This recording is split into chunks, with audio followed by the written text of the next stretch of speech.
Hello, my name is Victoria Flint and welcome to the workings of 1, 2, 3, 4 Force Velocity of Thumb War. What started as a competition of whose thumb could win it all has become a project dedicated to democratizing the science of ergometry and muscle physiology. With this project, we hope to create a cheap rig that collects data that is statistically indistinguishable from the expensive gold standard ergometry method. The best known paradigm in muscle physiology is the force velocity power relationship, also known as FVP, in which muscle contraction has a trade-off between how much force it can produce and the velocity at which the contraction happens. We can then extrapolate the power velocity relationship to further analyze muscle performance, in this case, in the context of the ability to win a thumb war against an opponent. 5 performance variables were used for the comparison of individuals, which includes Fmax, which is the peak force, Vmax, which is the peak shortening velocity, Pmax, which is peak power, Vopt, which is the velocity of peak power production, and A over P0, which is the force velocity curvature. These performance variables were also used to compare the data quality from our new rig to the gold standard of collecting force velocity data.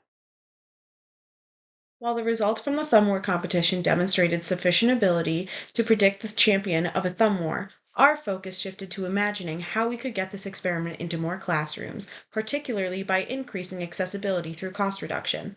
Aurora Scientific System costs $15,000, a prohibitive expense for most educational systems. Our rig costs $250 and retains the ability to collect the same type of data using plates of known weights and the internal accelerometer of an iPhone running Vmax freeware. Acceleration collected via iPhone is integrated to determine velocity, providing us with the necessary data to construct a force velocity power curve. Our analyses show that our new rig yields data that are statistically indifferent from FVP data collected on the gold standard ergometer.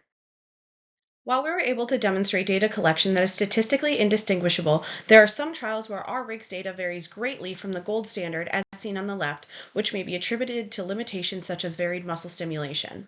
We are working towards improving our new rig to close the gap on variance through improving velocity data collection, increasing rig comfortability, introducing randomization for participants in the study, and standardizing bracing and efficiency between the two rigs.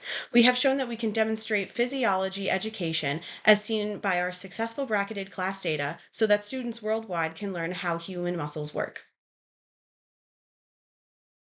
With that, I would like to thank PI Dr. Nicolai Konow, Sam DeLapp, and the entire Konow lab for their help with this study. I would also like to thank all participants and the 2021-2022 Biology of Muscle students. Additionally, thank you to Matthew Barakowski at Aurora Scientific for supporting our technological needs. And finally, I would like to thank the UML Student Research Symposium Committee for organizing this. Thank you.